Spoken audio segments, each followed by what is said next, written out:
The human armada hung in space above Vakari Prime like a storm cloud of death. 300 warships surrounded the alien homeworld. Each one carried enough firepower to burn cities to ash. Fleet Admiral Wansik Choi stood on the bridge of his flagship, looking down at the world that had ordered the destruction of New Sol. "Sir," his communications officer reported, "we are receiving surrender offers from 12 different Vakari governments. They are all claiming they had nothing to do with the attack." Admiral Choi smiled grimly. "Of course they are. Open a channel to the entire planet." The transmission went out on every frequency. Every Vakari on the planet could hear his words. "People of Vakari Prime, this is Fleet Admiral Wansik Choi of the Human Defense Force. Your government ordered the extermination of 2.3 million human civilians. Men, women, and children burned alive for no crime except existing. The planet below was in chaos. Vakari civilians fled from the cities, thinking the humans would do to them what their military had done to New Sol. But the human fleet did not fire. "We are not here for genocide," Admiral Choi continued. "We are not here to murder your children or destroy your cities. We are here for justice. Surrender those responsible for New Sol, and your civilian populations will be spared." On the planet's surface, War Marshal Gethin was in his bunker with his top commanders. They were watching the human fleet with growing terror. 300 ships. They could turn the entire planet into molten rock if they wanted to. "What are your orders, sir?" General Gethin asked. Gethin looked around the room at his officers. Some of them had known about the New Sol attack. Some had approved it. Some had even celebrated it. Now they all looked like they wanted to hide.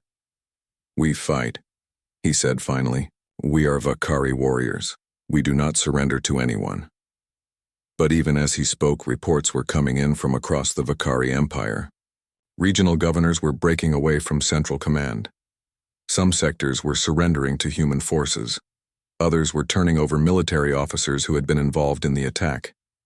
The Empire was falling apart. Fear of human retribution was stronger than loyalty to the government. On the moon of Kalar, Governor Yethfor made his choice.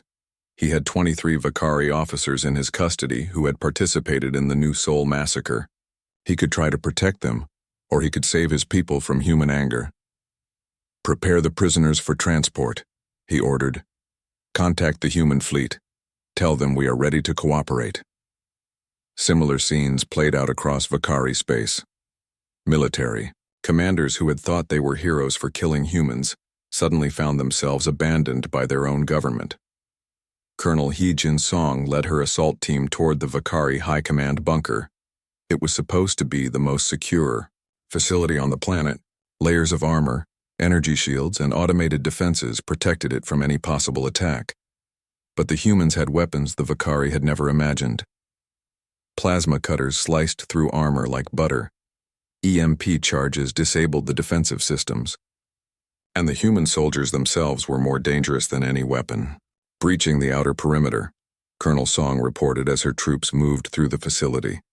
"Resistance is light. Most of the garrison has already fled." The Vakari soldiers who stayed to fight discovered why their comrades had run away. Human super soldiers in powered armor were nightmares made real. They moved like ghosts and struck like lightning. Vakari weapons could not hurt them. Vakari tactics could not stop them. "Final level secured," Colonel Song announced. War Marshal Gethin and his staff are in custody. When the human soldiers broke into the command center, they found Gethin sitting at his desk with a plasma pistol in his hand. For a moment, it looked like he might try to fight. Then he saw Colonel Song remove her helmet, and his courage failed. She was beautiful and terrible at the same time. Enhanced genetics had made her perfect in every way. But her eyes held the cold fury of someone who had seen the videos from New Sol. The burned children, the melted hospitals, the desperate surrender messages that had been ignored. "War Marshal Gethin," she said quietly, "you are under arrest for ordering the genocide of human civilians." "I was protecting my empire," he said weakly. "Humans were becoming too numerous, too dangerous." Colonel Song studied him like a scientist examining an interesting insect. 2.3 million farmers and teachers were dangerous? Children? Playing in parks were dangerous? Doctors healing the sick were dangerous? You do not understand, Gethin insisted. Humans breed too fast, expand too quickly. If we had not stopped you, you would have overrun the galaxy. So you decided to murder us all? Yes, Gethin said, and for a moment his old arrogance returned. We chose to act before you became too strong to stop. Colonel Song nodded. I see. And how did that work out for you? Gethin looked around at the human soldiers surrounding him. Each one was a living weapon. Each one represented technology his people could not match. His plan to stop humanity had instead awakened something far more dangerous than peaceful farmers. You have made your point, he said finally. Take your revenge, burn our worlds, kill our people, show the galaxy what monsters you really are. No, Colonel Song replied. That is what you would do. That is what you did do. We are better than that. As news of the human campaign spread across the galaxy, species that had been silent began to speak up. The Xerlians, who had lost colonies to Vakari expansion, offered to testify about other atrocities. The Zenthari provided evidence of Vakari, war crimes against their people. It seemed the Vakari Empire had a long history of solving problems by exterminating whoever inconvenienced them. New Sol was just their latest crime. On Zalani Prime, Ambassador Veltar was watching the news feeds with amazement. The humans could destroy the entire Vakari Empire, she told her staff.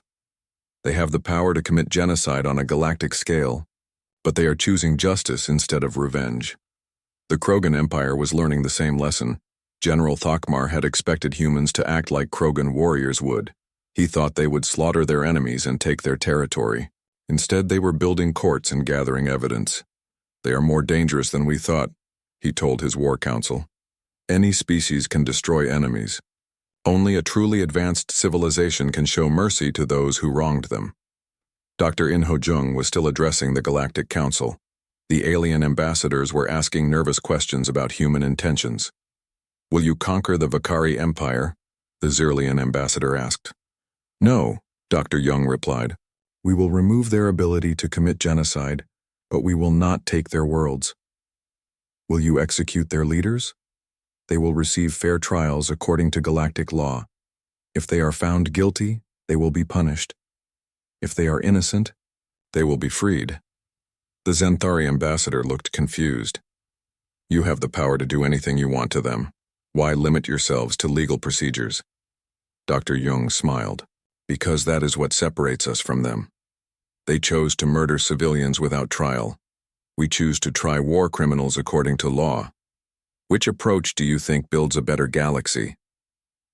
Back in space above Vakari Prime, Admiral Choi was receiving reports from across the Empire. 47 regional governors had surrendered. 86 military commanders were in human custody. Hundreds of officers who had participated in the New Sol attack were being turned over by their own people. The Empire is finished, his intelligence officer reported. Central authority has collapsed.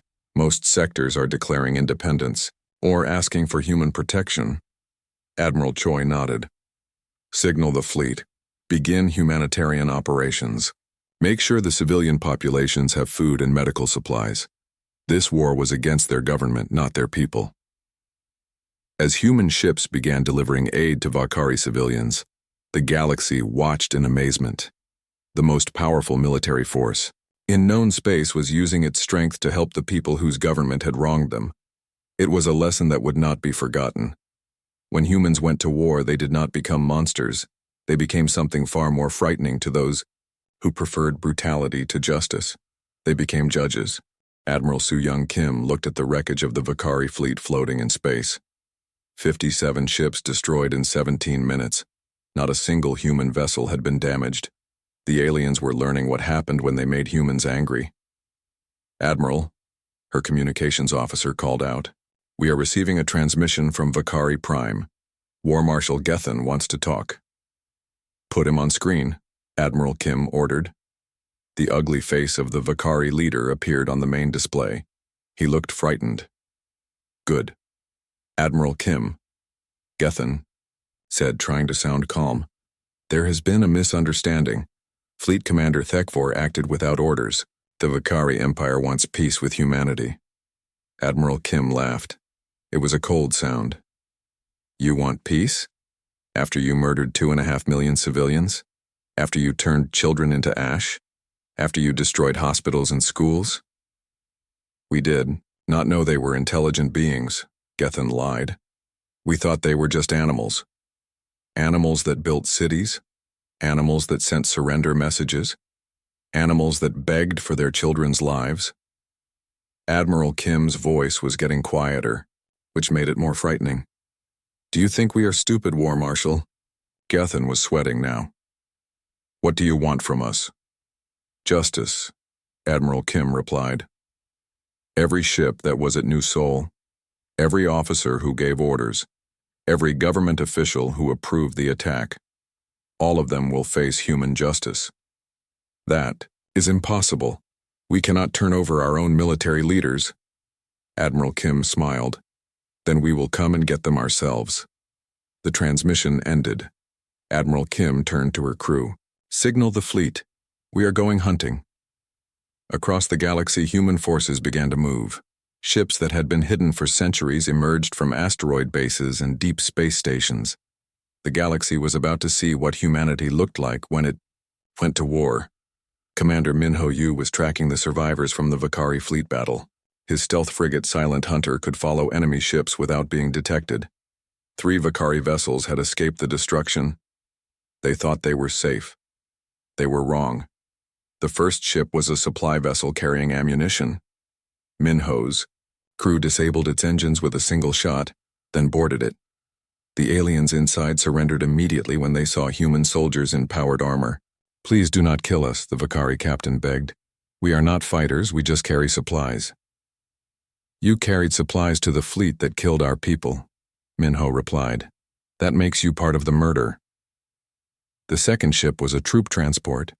It tried to fight when the Silent Hunter appeared. That was a mistake. Human weapons turned it into scrap metal in minutes. The third ship was smarter. It surrendered as soon as it detected the human vessel.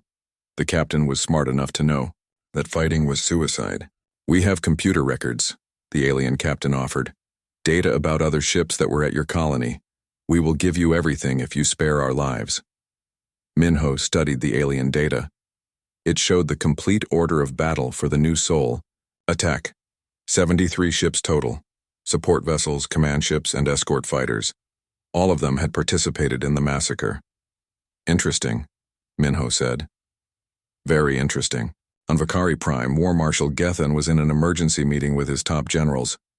Reports were coming in from across their territory. Human ships were appearing everywhere, hunting down Vakari forces with terrifying efficiency. How are they finding our ships so easily? General Gethin asked. Our ships are scattered across 50 star systems. They seem to know exactly where to look, another general reported, like they have perfect intelligence on all our movements.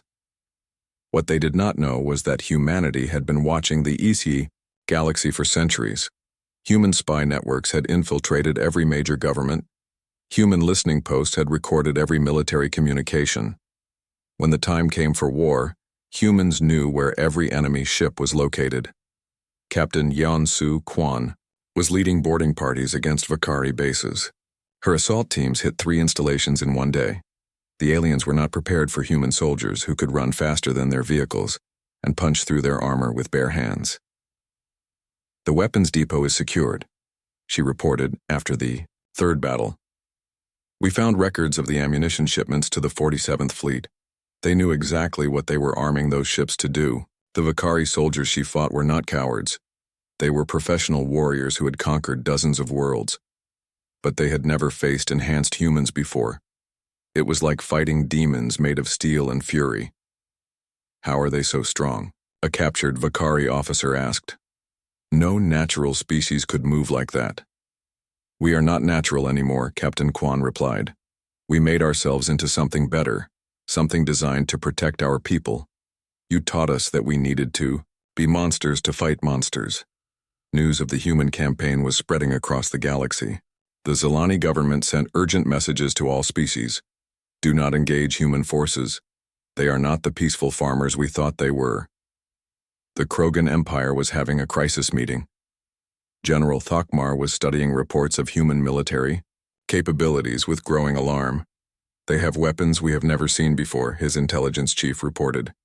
Energy shields that can stop our best missiles, stealth systems that make their ships invisible, and their soldiers, are not normal. What do you mean not normal? Thokmar asked. Enhanced, genetically modified, cybernetically augmented. They are stronger and faster than any natural being should be. Our best warriors could not fight one of them and win. General Thokmar had spent his whole life believing the Krogan were the greatest warriors in the galaxy.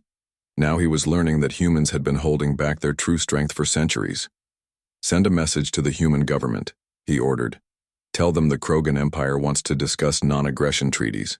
Meanwhile, on Earth, Dr. Inho Jung was addressing the Galactic Council. He was humanity's envoy to the interstellar government. Usually he talked about trade agreements and colony rights. Today was different. Honored delegates, he began. For 300 years, humanity has chosen peace over war. We have hidden our true capabilities because we wanted to be good neighbors. We wanted to prove that former warriors could become peaceful farmers and traders. The alien ambassadors listened in nervous silence. They had all seen the reports of human military actions. They were starting to understand that they had been living alongside a sleeping giant.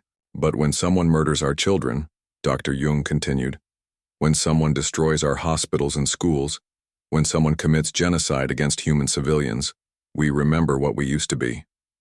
He activated a holographic display. It showed the history of human warfare, nuclear weapons, biological plagues, planet-killing asteroids used as weapons. We banned these weapons centuries ago, Dr. Jung said. We promised ourselves we would never use them again. But if someone threatens our people, if someone proves that peaceful coexistence is impossible, we can remember how to make them. The Circlean ambassador spoke up. Are you threatening us? No, Dr. Jung replied.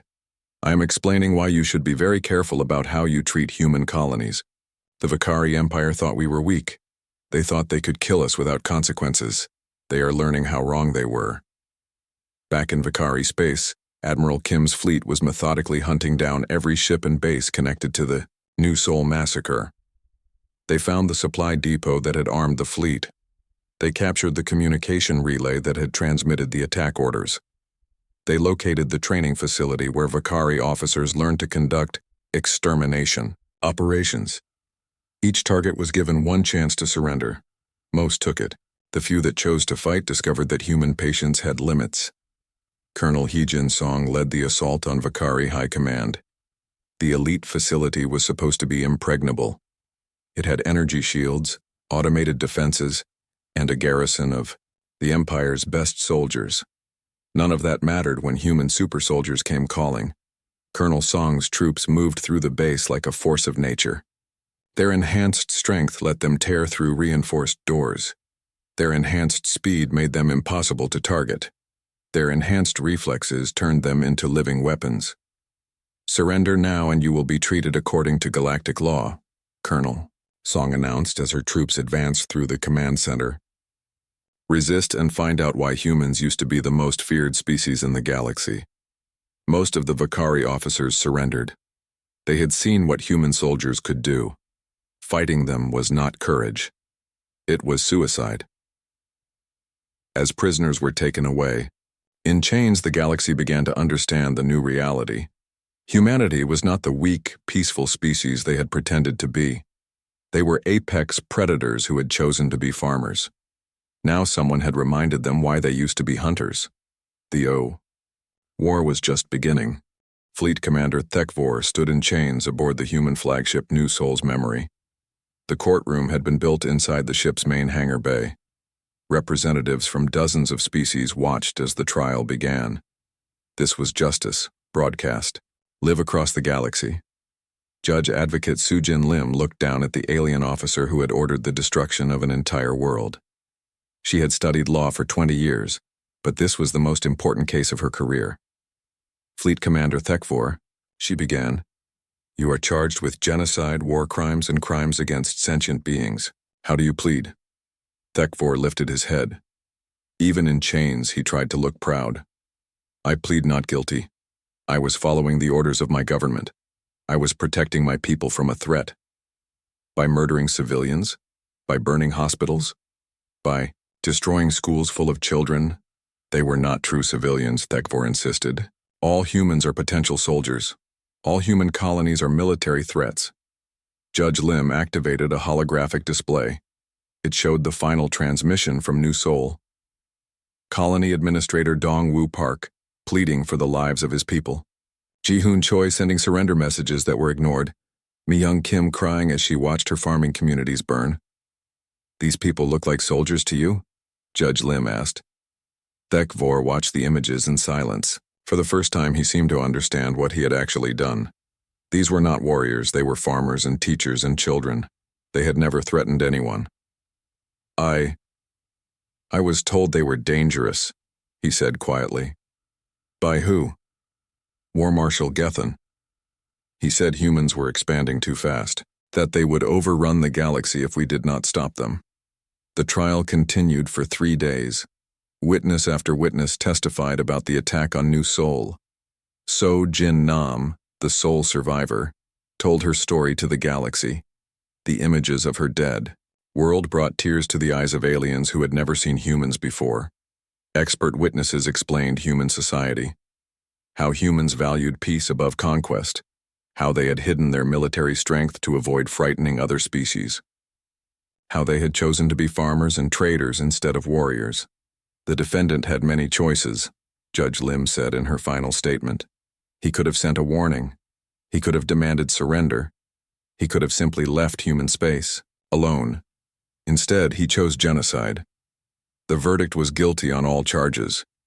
Thekvor would spend the rest of his life in prison, thinking about the millions of lives he had destroyed. But the real judgment came from Admiral Jae-hyun Ko, commanding the human fleet. He spoke to the galaxy from the bridge of his ship. The Vakari Empire chose to make war on our civilians, he said. They believed that murdering farmers and children would solve their problems. They were wrong. Images appeared behind him showing the wreckage of Vakari fleets, destroyed ships, captured bases, military officers in chains. Your empire is finished, Admiral Ko continued. Your ability to commit genocide has been removed. Your war criminals will face justice. He paused, looking directly into the camera. But your people will not pay for your crimes. We are not you. We do not murder civilians. We do not destroy homes out of fear. Your children will grow up free even if their parents chose to be monsters. The Vakari Empire was officially dissolved. The various sectors became independent worlds under human protection. War criminals were tried and sentenced. Military assets were destroyed or converted to peaceful purposes. Most importantly, massive human fleets remained on patrol throughout former Vakari space. The message was clear. Anyone who thought about committing genocide would have to go through humanity first. 6 months after the war ended, Sojin Nam stood on the rebuilt surface of New Seoul. The planet was green again. New cities were rising from the ashes of the old ones. Families were moving in to start new lives. It is not the same, she said to the reporter interviewing her. It will never be the same. 2.3 million people are still dead. But life goes on. Hope goes on. She looked up at the sky where human defense platforms orbited the world like metal moons. The difference is now everyone knows the price of hurting us. Now everyone understands that peaceful does not mean helpless.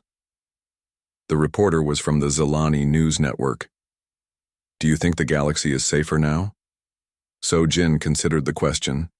Yes, she said finally. Other species used to think they could attack humans without consequences. Now they know better. Peace through strength, my grandfather used to call it. Children played in the new parks of New Seoul. Their laughter echoed across the rebuilt world. But above them, human warships stood ready to ensure that such laughter would never be silenced again. President In-soo Kang stood before the Galactic Council for the final time as a wartime leader. The emergency session had lasted for weeks as the galaxy processed what had happened. We did not want this war, he told the assembled ambassadors. For 3 centuries we hid our strength because we wanted to be good neighbors. We wanted to prove that former warriors could become peaceful farmers. He activated a holographic display showing human colonies across the galaxy. Green worlds full of life. Cities where multiple species lived together in harmony. This is what we chose to build instead of weapons. These are the people we chose to be instead of conquerors. But when someone attacks our children, when someone burns our hospitals, when someone commits genocide against our civilians, we remember what we used to be. The Xyrlian ambassador spoke up. What assurance do we have that humans will not use this power against us? President Kang smiled. The same assurance you have always had, our actions. For 300 years we could have conquered any of you. We chose peace instead. Today we could rule the galaxy. We choose justice instead. He signed the New Soul Accords, a document that would reshape galactic politics forever. Humanity officially revealed its true military capabilities. The hidden fleets, the enhanced soldiers, the weapons that could crack worlds, but they also committed to using that power only in defense of innocent life.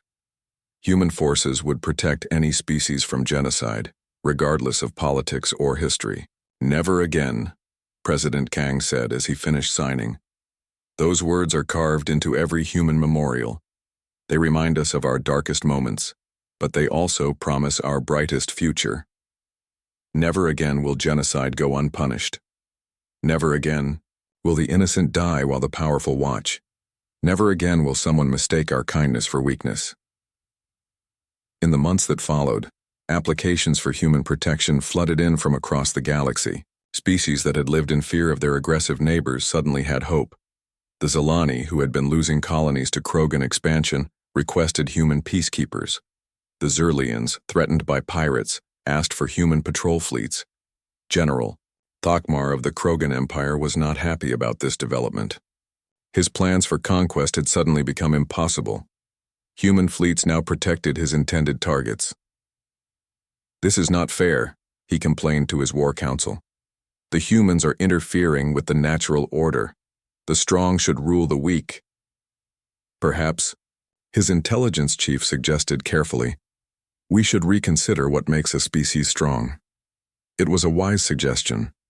The Krogan had always measured strength in weapons and warriors, but humans had shown that true strength came from restraint, from choosing justice over revenge, from protecting the innocent instead of exploiting them.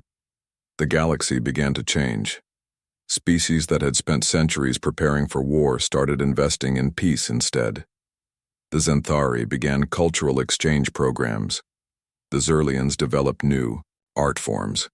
Even some Krogan worlds chose to focus on scientific research rather than military expansion. Human colonies flourished under the protection of the revealed fleets. Trade expanded. Cultural exchange accelerated. The galaxy became a more peaceful place, not through conquest but through the promise that aggression would be met with overwhelming force. 10 years later, Sojin Nam was an old woman. She had married and raised children on the rebuilt New Soul. Her grandchildren played in parks where her friends had once died. The world was beautiful again, but it was also strong. She often visited the memorial at the center of New Soul City. It listed the names of all 2.3 million people who had died in the Vakari attack. At the top, carved in every human language, were two simple words: never again. The memorial was not just a reminder of the past, it was a promise for the future. As long as humans existed, as long as their fleets patrolled the stars, those words would have meaning. The galaxy had learned a simple truth. You could mistake human kindness for weakness. You could ignore human warnings. You could even attack human civilians. But you could only do it once. The Armada of Retribution had descended. Justice had been served. And the galaxy was a safer place because sometimes the sleeping giants wake up. Deep beneath Earth's oceans in the Mariana Trench, Chief Engineer Kyung-Soo Bae watched machines come to life. The Leviathan shipyards had been sleeping for 200 years. Now they were waking up. All systems are green, his assistant reported. The automated production lines are starting up. Kyung-Soo looked at the massive facility around him. It was bigger than most cities. Robots moved along assembly lines that stretched for kilometers. These machines could build warships faster than any alien species had ever imagined possible. "How long until the first ship rolls out?" he asked. 18 hours for a destroyer, 3 days for a cruiser, 2 weeks for a dreadnought. Kyung-soo smiled. "Then we better get started. We have a lot of ships to build." The first ship began taking shape within minutes. Robots welded armor plates that could stop any alien weapon. They installed engines that could cross the galaxy in days. They loaded weapons that most species thought were impossible to build. On Tai, Luna Base Master Sergeant Young-hee Shin was briefing her Marines. These were not ordinary soldiers.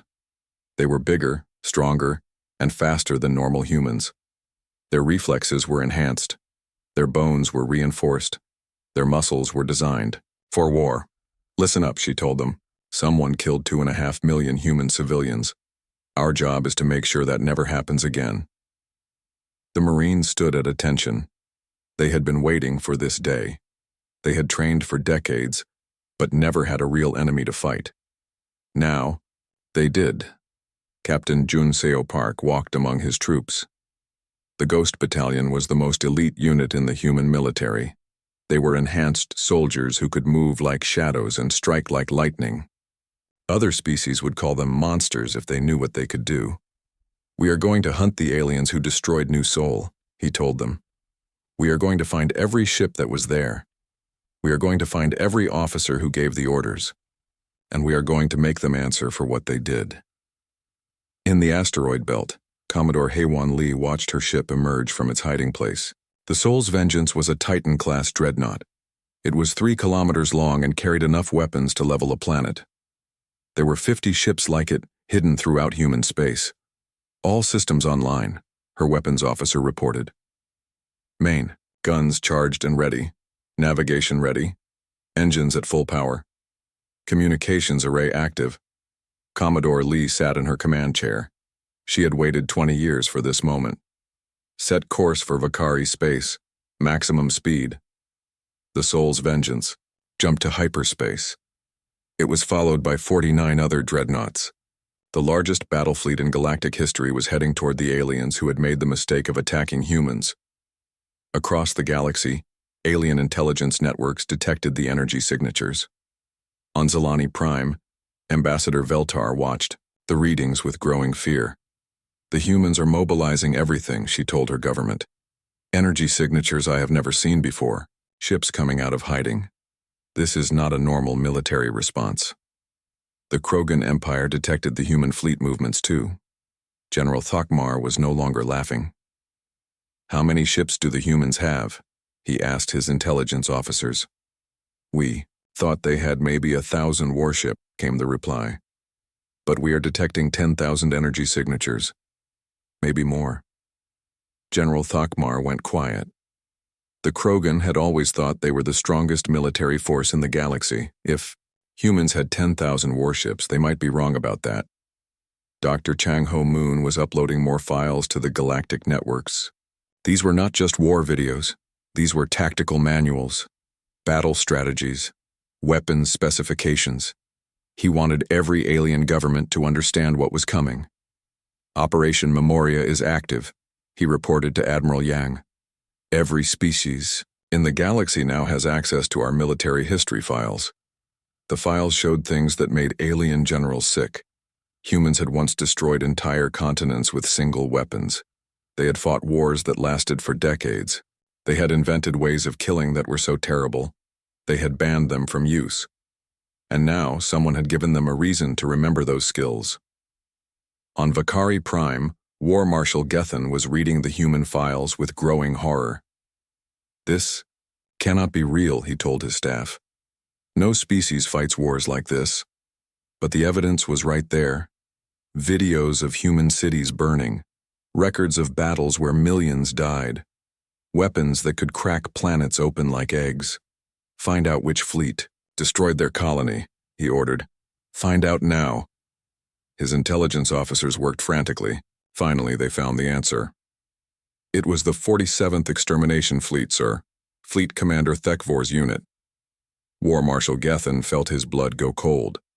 Thekvor had told him it was just a pest control mission.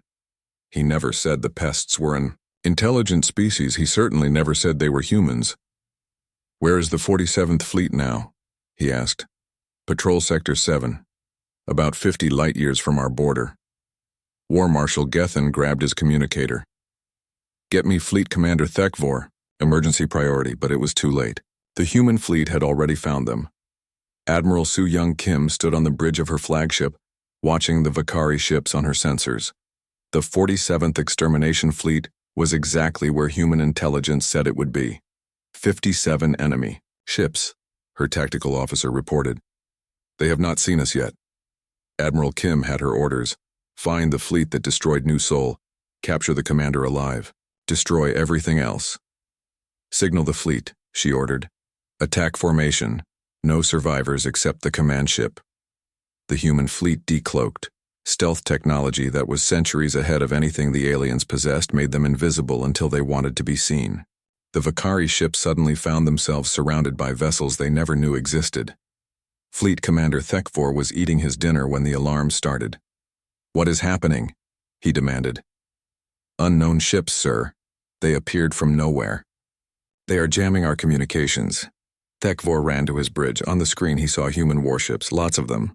They were sleek and deadly, built for one purpose. Killing things like him. Open fire, he screamed. Destroy them all. The Vakari fleet fired every weapon they had. Energy beams and missiles filled space. It should have been enough to destroy any enemy force. But the human shields held. Technology that had been hidden for centuries absorbed the alien attacks like they were raindrops. The human ships did not even slow down. Then the humans fired back. The first Vakari ship disappeared in a ball of fire.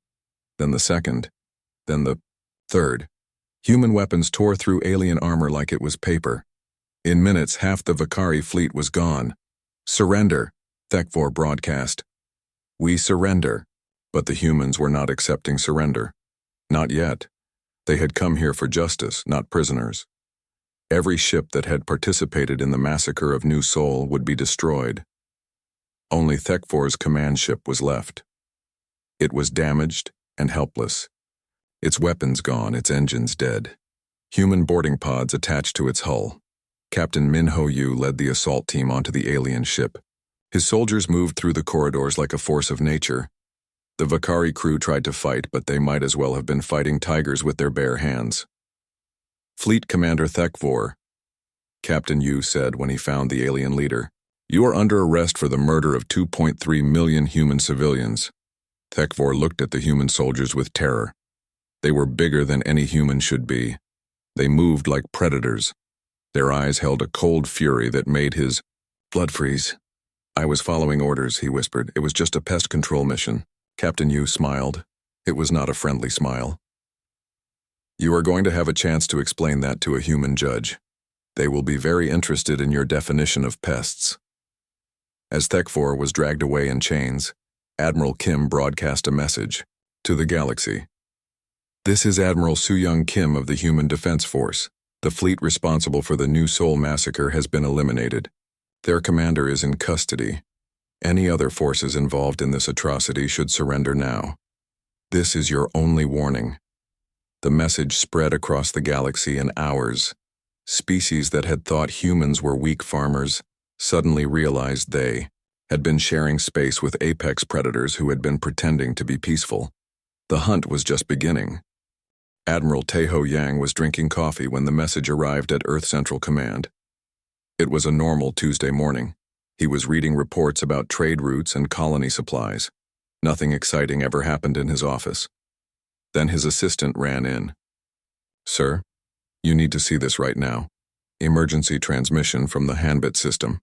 Taeho put down his coffee. What kind of emergency?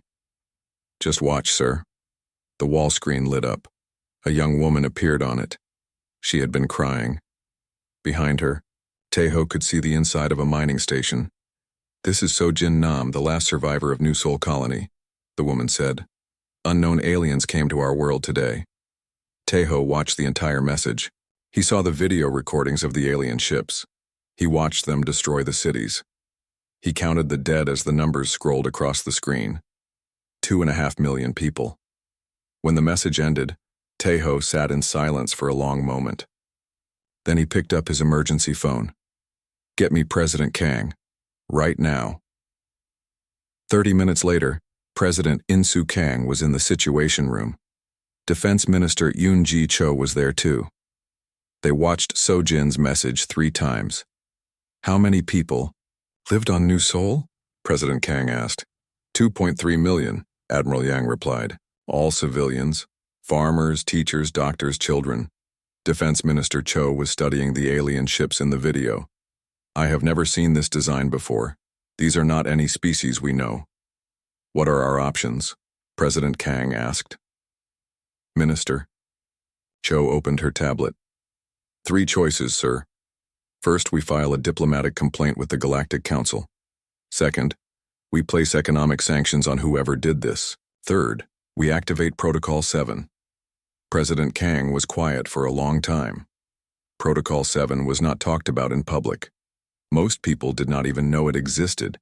It was the plan for total war. "Show me the protocols," he said. Minister Cho displayed the files on the main screen. Protocol 7 authorizes unlimited military response to attacks on human civilians. It activates all hidden military assets. It removes all restrictions on weapons use. Admiral Yang nodded. "We have been hiding our real military strength for 300 years, sir. Since the Centauri War.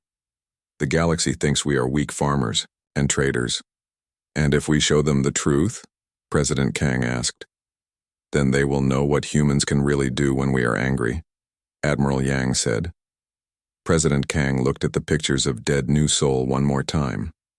Children's playgrounds turned to ash. Hospitals melted to glass. Farms burned to nothing. "Activate Protocol 7, he said. "Find who did this, make them pay." Across the galaxy, other species were receiving Sojin's message too. On the peaceful world of Zelani Prime, Ambassador Veltar watched the video with horror. "This is terrible," she said to her staff. "We must warn the other species. Whoever did this has started something bad." The warrior species called the Krogan saw the message differently. General Thokmar laughed when he watched it. "Humans are weak," he told his officers. Someone just proved it. They could not even defend one small farm world. On the homeworld of the Vakari Empire, War Marshal Gethin was giving a speech to his commanders. "You have all seen the human message," he said. "They are crying about one dead colony. This proves humans are soft. We could conquer all their worlds in 1 year." His officers cheered. They did not know that the Vakari 47th Extermination Fleet was the one that destroyed New Seoul. Fleet Commander Thekfor had reported it as a cleaning operation against pests. He never mentioned that the pests were intelligent beings with families. Within 1 cycle, War Marshal Gethin continued, "The human species will be extinct. They are too weak to stop us. But some species were smarter." On Centauri Station, old Ambassador Cretan remembered the last time humans had been angry. That was 300 years ago during the Centauri War. Humans had done things in that war that still gave him nightmares. He sent an urgent message to his government. "The humans are not what they seem. I was there during their last war. If someone has killed their civilians, we should expect terrible things to happen." Back on Earth, Fleet Admiral Sung Min Jang was receiving his orders. "Activate all mothball fleets," Admiral Yang told him. "Recall every retired officer. Open the sealed armories." "All of them, sir?" Admiral Jang asked. "Even the ones from the dark projects?" "Everything," Admiral Yang confirmed. "The President wants our full strength ready in 60 days. Admiral." Jang smiled. It was not a nice smile. "I will make the calls." Deep beneath the Earth's oceans, machines that had slept for centuries began to wake up. Hidden shipyards started building warships. Secret bases activated their weapon systems on Igor. Luna Base, soldiers who had been retired for decades received new orders. Master Sergeant Young Hee Shin looked at her recall notice and laughed. "Looks like someone made the humans angry," she told her husband. "This should be interesting." Captain Jun Seo Park was training his new recruits when the orders came. These were not normal soldiers. They were enhanced humans made stronger and faster than nature intended. They had been waiting for a chance to fight again. "Gear up," he told his troops. "We are going hunting." The alien governments watched human space with their spy satellites. They started seeing strange energy readings. Ships were moving that had never moved before. Weapons were being charged that had been dark for centuries. Ambassador Veltar of the Zalani tried to warn everyone. "The humans are doing something big," she broadcast to the Galactic Council. "Their energy signatures are off the charts. This is not normal human activity." But most species ignored her warnings. They thought humans were just making noise. They thought humans would complain to the Galactic Council and then do nothing.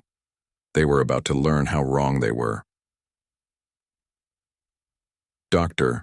Chang-Ho Moon, head of human military intelligence, began uploading files to the galactic networks.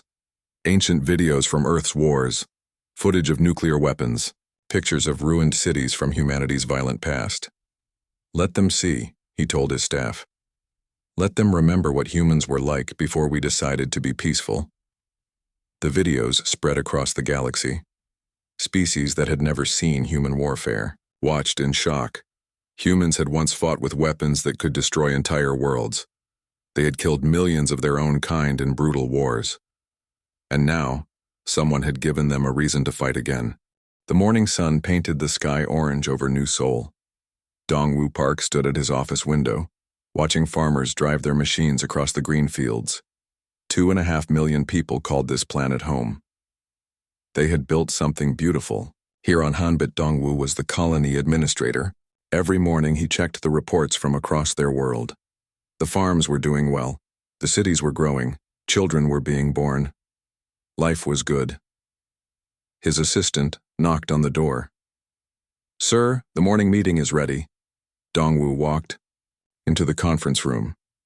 Mi-young Kim was already there with her farming reports. She smiled as he sat down. "The harvest is the best we have ever had," she said. "We will have enough food to feed everyone and still have extra to trade." Hyunjin Lee, their defense coordinator, looked worried. He stared at his tablet screen. "I am seeing strange readings at the edge of our system," he said. "Something big is coming." "Probably a trade ship," Dongwoo said. "We are expecting supplies from Earth next week." Hyunjin shook his head. "This is much bigger than a trade ship, and it is not following normal trade routes." Suddenly, alarms started ringing throughout the building. Ji-hoon Choi, their communications officer, ran into the room. His face was white with fear. "Ships just appeared in our system," he said. "Alien ships, lots of them." Everyone rushed to the windows. In the sky above, dark shapes moved against the blue. The ships were huge, bigger than anything humans had ever built. There were dozens of them. Dongwoo grabbed his communicator. "All channels, this is Colony Administrator Park. Unknown ships have entered our system. Everyone stay calm and go to your homes." Hyunjin was working at his defense station. "I am trying to contact them," he said. "Maybe they want to trade or talk." Ji-hoon was at his radio. "I am sending messages on all frequencies telling them we are peaceful, telling them we want to talk." The alien ships moved closer to their planet. They were black and covered in sharp edges. They looked like weapons, not exploration ships. Still, no answer from them, Ji-hoon said. His hands were shaking as he worked his controls. "I am telling them we surrender. I am telling them we have no weapons. They are not responding." Mi-young was watching the news feeds from across the planet. "People are scared," she said. "Everyone is asking what to do." Dongwoo opened a planet-wide channel. "People of New Seoul, I know you are frightened. We are trying to talk to these ships. Please stay in your homes and wait for updates." The alien ships stopped moving. They hung in space above their world like dark clouds. For a moment, everything was quiet. Then Hyunjin screamed, "Energy readings are going crazy. They are charging weapons." "Keep trying to contact them," Dongwoo shouted. "Tell them we have children here. Tell them we are not soldiers." Ji-hoon was crying now, but he kept working. "I am broadcasting on every frequency. I am sending them pictures of our schools, our hospitals. They have to understand we are not dangerous." The first beam of light came from the largest alien ship. It struck the capital city. In seconds, everything there was gone. 200,000 people died in that first attack. No, Mi-young screamed. She was watching the news feeds. The capital was just smoke and fire now. More beams came down, the farming cities burned, the mining towns disappeared. The children's schools became ash. Dongwu kept trying to broadcast. Please stop. We surrender. Take anything you want, just stop killing us. But the aliens did not stop. For 6 hours they burned everything. Every city, every town, every farm. The green fields became black glass. The rivers boiled away. Hyun-jin was watching his sensors. I am reading no life signs from the cities, he said quietly. They are all gone. In the end, the only thing left was their communication center in the mountains. Dongwu, Mi-young, Hyun-jin, and Ji-hoon watched their world die from their underground bunker. Why? Mi-young whispered. We never hurt anyone. We just wanted to grow food and raise families. The alien ship stayed for another hour. They made sure nothing was left alive. Then they disappeared back into space, leaving behind only a dead world. Far away on a mining station at the edge of the system, Sojin Nam watched everything happen. She was a maintenance engineer, fixing the automated machines that dug minerals from asteroids. Her station was too small for the aliens to notice. She watched the ships appear. She watched them destroy her home. She watched them leave. She was the only human left alive in the entire system. So-jin sat in her small control room and cried. Everyone she knew was dead. Her friends, her family, her neighbors. 2.5 million people gone in 6 hours. But then she remembered her job. She was an engineer. She knew how to fix things and make them work. Right now, she needed to make sure the galaxy knew what happened here. She activated the long-range communications array. It was powerful enough to reach other star systems. She pointed it toward Earth and toward the alien worlds too. This is Sojin Nam, the last survivor of New Sol Colony, she broadcast. Unknown aliens came to our world today. We tried to surrender. We tried to talk. They killed everyone anyway. 2.5 million civilians. Dead. For no reason. She attached video recordings from the planet's security cameras. She showed the alien ships arriving. She showed the desperate attempts to communicate. She showed the destruction of her home. We were peaceful people, she said into the microphone. We grew food. We raised children. We never hurt anyone. They murdered us all. She sent the message toward Earth. She sent it toward the alien governments. She sent it everywhere she could think of. Someone needs to know, she whispered. Someone needs to remember us. The message would take weeks to reach Earth, but when it did, everything would change. The aliens who destroyed New Sol thought they had killed all the humans. They thought no one would ever know what they had done. They were wrong, and soon they would learn just how wrong they were. So Jin kept broadcasting her message over and over into the empty space where her home used to be.